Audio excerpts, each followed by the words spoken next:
wrapped up in 2018, but not without the highly anticipated testimony from the woman blamed for the deaths. It saw affected families receive compensation of over R1 million each for the death of their loved ones. But as Manqoba Mchunu reports, the Life Esidimeni saga is far from over. Then it's when I discovered that Solly didn't have eyes. In 2017, the horror of the Life Esidimeni transfers was laid bare, detailing how 144 patients died from, among other things, hunger and dehydration at unlicensed NGOs. I think they drag him all over where they want him because he can't walk anymore.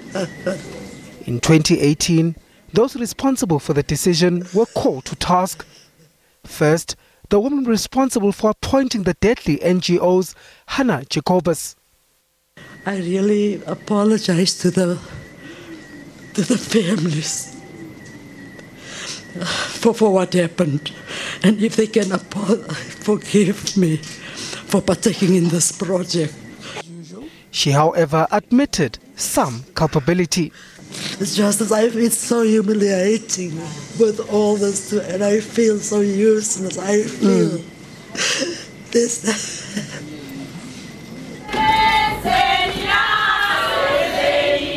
And then, a day of reckoning for the woman blamed for the deaths.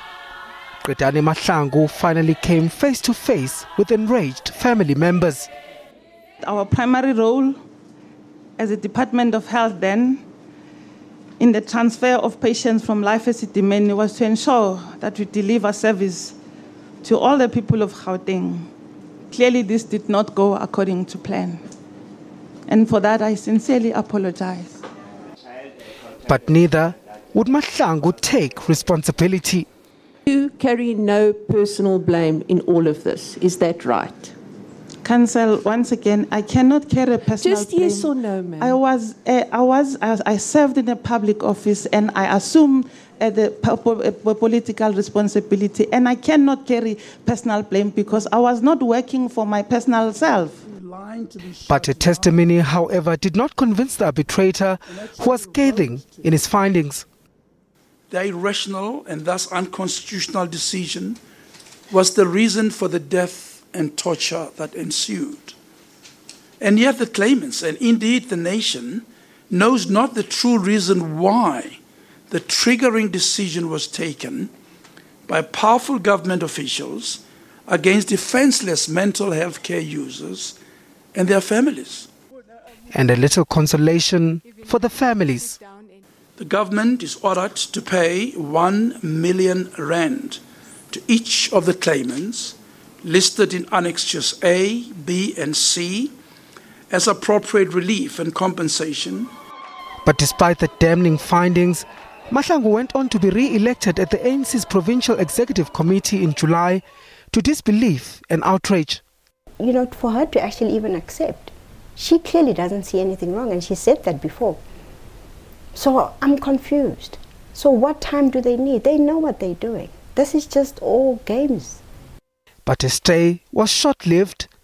In December, she was shown the door by the ANC's National Working Committee. It's a disgrace that it took so long for them to do this, and I think it's because of the election coming up next year. But really, Qedani Mahlangu should no longer be protected. She should face trial in court and get a long prison sentence for all the crimes of the Esidimeni disaster. What if they're busy trying to steal the money of the poorest? But on the sidelines, another war was brewing. From the poor people. Families who were not part of the hearings also demanding payments. Nobody is getting any closure. There's just, as I said, just meeting after meeting and promises and promises. They got no regard for life, no regard for pain, nothing. We were eager to make payment. So we thought by this time all these processes that have to be followed would have been completed. But obviously that was not possible. An agreement has since been reached between government and the families. But 2 years on, still no closure for the Life Esidimeni families, now frustrated by the slow wheels of justice. The criminal case is seemingly dragging its feet, and those implicated have not been held responsible for their role in the tragedy.